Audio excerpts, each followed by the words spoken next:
안녕하세요. 지베입니다. 오늘도 부동산 시장의 핵심 정보 짧고 정확하게 전해드릴게요. 요즘 부동산 시장 참 묘합니다.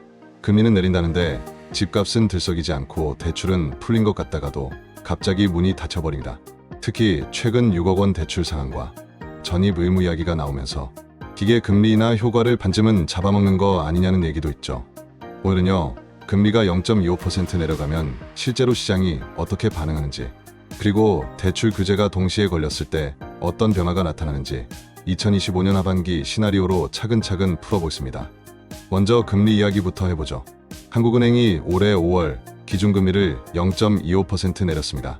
즈음은 2.50% 수준이고요.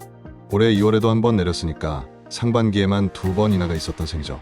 시장에서는 8월이나 10월에 한 번 더 내릴 수 있다는 전망이 나옵니다. 연말에는 2.00%에서 2.25%까지 떨어질 거라는 얘기도 있고요. 하지만 미국과의 금리 격차가 여전히 2%포인트나 벌어져 있어서 속도 조절이 필요하다는 의견도 많습니다. 그런데 금리만 본다면 반가운 소식이지만 대출 쪽을 보면 상황이 조금 다릅니다. 6월 말 정부가 대출 규제를 한 번 더 손봤죠. 수도권과 규제 지역에서는 주택담보대출이 최대 6억 원까지만 가능해졌습니다. 게다가 6개월 안에 전입을 해야 하고요. 다주택자는 신규 주담대 자체가 막혔습니다. 여기에 7월부터는 스트레스 DSR 3단계가 본격 적용됐습니다. 금리가 조금만 올라가도 대출 한도가 확 줄어드는 구조죠. 규제가 발표되자마자 솔아파트 거래량이 한 달 만에 60% 이상 넘게 줄어든 건 우연이 아니겠죠. 그럼 금리 인하의 체감은 어떨까요? 예를 들어 5억 원을 30년 동안 빌린 경우 금리가 0.25% 내려가면 한 달 이자가 수만 원 줄어듭니다. 이게 심리적으로는 좀 나아졌다는 느낌을 줍니다.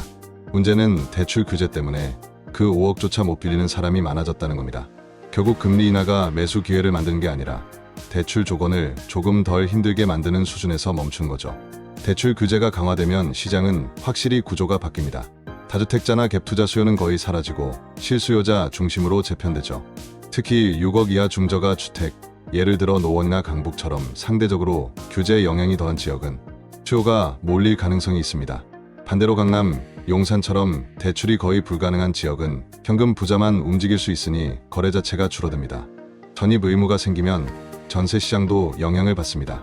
집을 사면 무조건 6개월 안에 들어가야 하니까 세를 놓을 수 있는 매물이 줄어들 수 있죠. 결국 전세 공급이 줄면서 일부 지역 전세가는 다시 오를 수 있다는 우려가 나옵니다. 이걸 종합해보면 하반기에는 세 가지 시나리오를 생각해 볼 수 있습니다. 첫째, 제한적 회복 시나리오.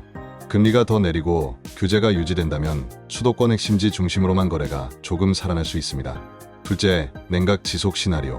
금리가 동결되거나 규제가 더 강화되면 거래는 꽁꽁 얼고 가격도 안정 혹은 하락세를 이어갈 수 있습니다. 셋째, 정책 완화 시나리오. 금리를 내리면서 대출 규제를 일부 완화하면 거래가 빠르게 회복되고 단기적으로는 가격이 뛰어오를 가능성도 있습니다. 결국 금리 0.25% 이하는 시장을 흔드는 신호입니다. 하지만 그 신호가 현실에서 힘을 발휘하려면 대출 규제라는 문이 열려 있어야 하죠. 2025년 하반기 수도권 핵심지와 지방의 온도차는 더 벌어질 겁니다. 여러분이라면 금리 인하 소식만 듣고 움직이시겠습니까? 아니면 규제까지 풀릴 때를 기다리시겠습니까? 오늘 내용이 도움이 되셨다면 좋아요와 구독 부탁드립니다. 앞으로도 빠르고 정확한 부동산 인사이트를 전해드리겠습니다.